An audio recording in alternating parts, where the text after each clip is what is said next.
Here are 5 pieces of advice from a 5-year real estate investor.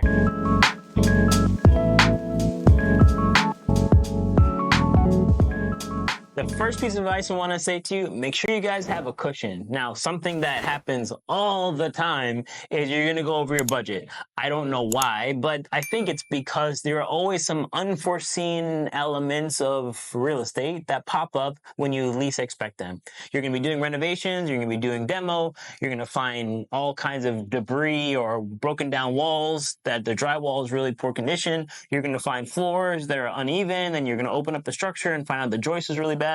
You're going to see the AC is working, and the moment you buy the house, it stops working. So there are always going to be some unforeseen costs. Now, the reason why I say make sure you have that extra budget, well, that's what's going to be used to help offset the cost of all those unforeseen items. Those are typically called contingencies. That contingency money, you want to make sure you have enough of it, typically around 20% to 30% of your overall renovation budget. So if your renovation budget is $10,000, you want to make sure you account for $3,000 that you can account towards that. Now, another reason why this is incredibly important is because what ends up happening is whenever people are buying houses, they first get into them, they start the renovations, and they think the quote that they got originally is what it's going to end up costing in the end. But you actually come to find out you do end up having to spend a little bit more because sometimes you paint a little bit extra on your wall. So now your quote budget was $1,500 and now it's actually $1,800. And then you got a landscaping quote of cutting the grass and doing this. Turns out there's some roots underground, and it went from $500 quote to now an $800 quote. And then multiply that across an entire property or across an entire budget. So it really starts to balloon out of nowhere. So you want to make sure you keep that cost under control. And the best way to do that is if you make sure you, 1, stick to your budget really tightly, but 2, you also account for some extra funds on the back half of your project. Another thing you want to make sure you do as well is to know when to buy your properties. Now, here in South Florida, something that is incredibly popular is that people look for houses in the summertime and in the spring. And the reason why they do that, in my opinion, is because a lot of times it aligns with the school season. Now, school season here starts in August, and then it ends sometime in May. Now, if you were looking at when the sales take place, they actually align really closely with around those dates. That way, whenever they're buying a house, their kids could be all set up, the house is done, and they can get their kids registered for school so they start on time and they end on time for the season. Now, if you guys are in different part of the country, maybe your seasons are a little bit different than ours, right? So that for us is our peak season for sales. So you always want to make sure you're looking at when you're buying your house so that you can account how much time is it going to take you to renovate it, so you can now have a difference between when you're renovating that property and when you're going to put it up for sale, so that it aligns really nicely with the peak for wherever you are in the country. So another really important topic. Another one thing I want to get into is not to leave your W-2 profession. Some of you want to be real estate investors full-time.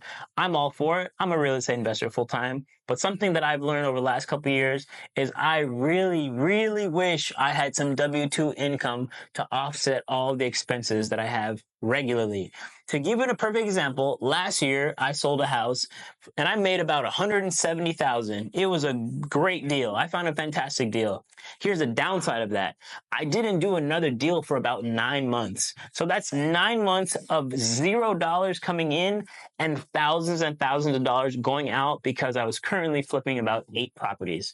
Now, if you have some W-2 income and you can offset at least the mortgage payment, at least on 1 or 2 of them, right? You can still have money to live. You still got to buy gas, right? You still got to get around. You still have to go out, see family, see friends, and you always want to make sure you have money for those.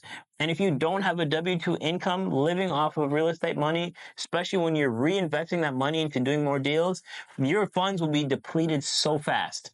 So if you have the opportunity and you are currently working in a W-2 job, please, I implore you, right? You guys are ultimately going to make your own decisions, but I implore you, it is best to stick with that W-2 until you have so much passive income and it can offset what your W-2 is currently giving you.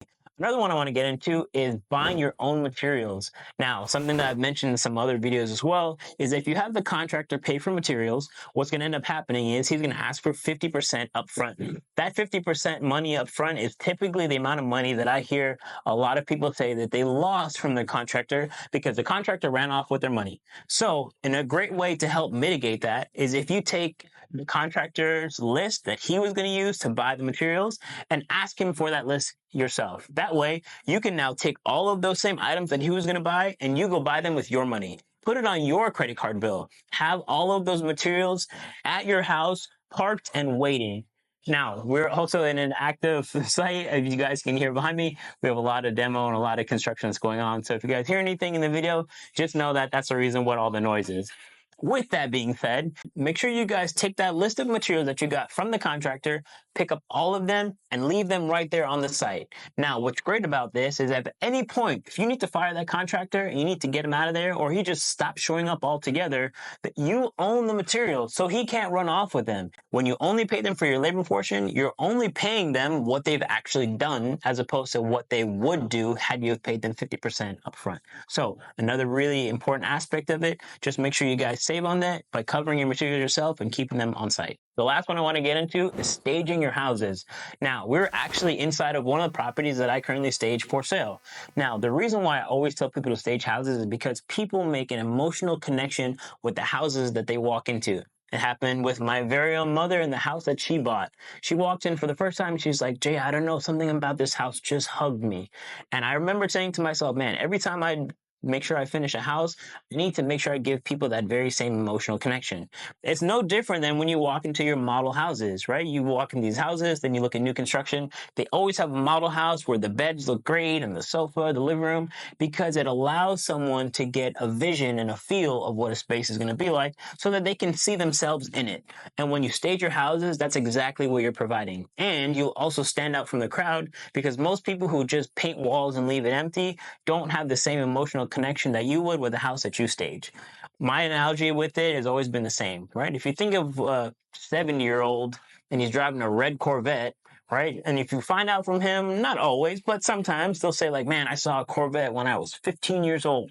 And ever since then, I've been in love with it. That's the emotional connection because that red Corvette is expensive. The taxes on it are going to be really high from the cost that you're paying. Your insurance is going to be high. There really is no benefit. It only holds two people.